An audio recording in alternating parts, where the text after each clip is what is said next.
Dear Zadie, hi, it's me, Naomi. Just because you're on to a better world doesn't mean that I still can't write you letters. I was so touched by you recently. When we were visiting Lakewood, I opened up one of your drawers, and there I saw, right there on top, letters I had written to you.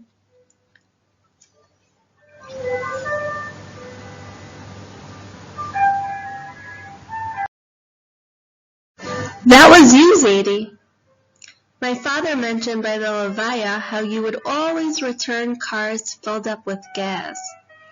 I'd like to add that you always returned us to our daily lives filled up with strong feelings of worthiness.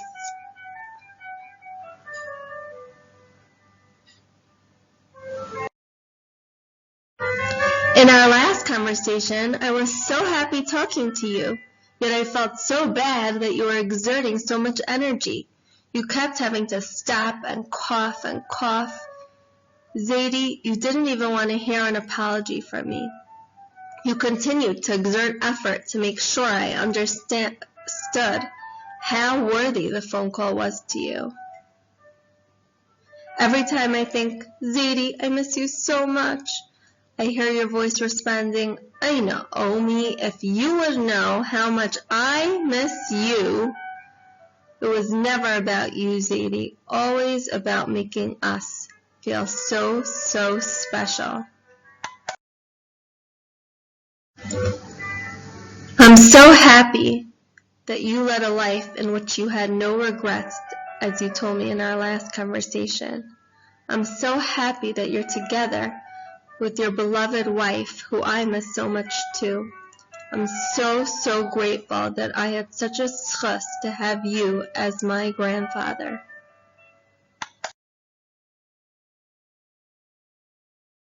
Father, who treated us like his own children and took responsibility for our growth and development.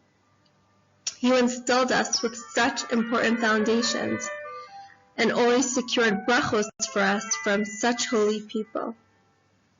When we moved to Eretz Yisrael a day after Sheva Brachos, I was secure because I would have my beloved grandparents with me.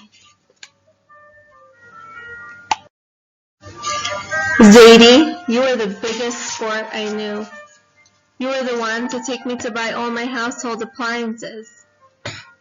Your memory was not so great by then, and we were circling for hours and hours because you had forgotten the way to the store. You didn't give up. We finally arrived, and you patiently walked through the whole store with me, making sure I got the best of every appliance. You had to take me to yet a different store to buy pots, and you took me to look to see if I could get a piano. Anything I needed, you were there at my side. When I would meet Shmuel Yaakov for lunch, your office was open for us to eat in, whether you were there working or not. When Shmuel Yaakov saw I was feeling down, he would say, let's go to Bobby and Zadie for Shabbos. I still got warm, fuzzy feelings thinking about those Shabbosim as a newlywed by you. When I gave birth, you were the first to visit me in the hospital. You were the one who watched my kids grow in every stage, cheering us along the whole way.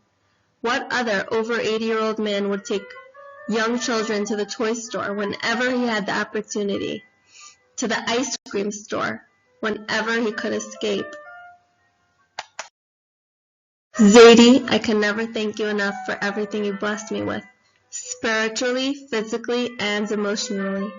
I hope you continue to bless all of us from up in Shemayim. I love you, Naomi.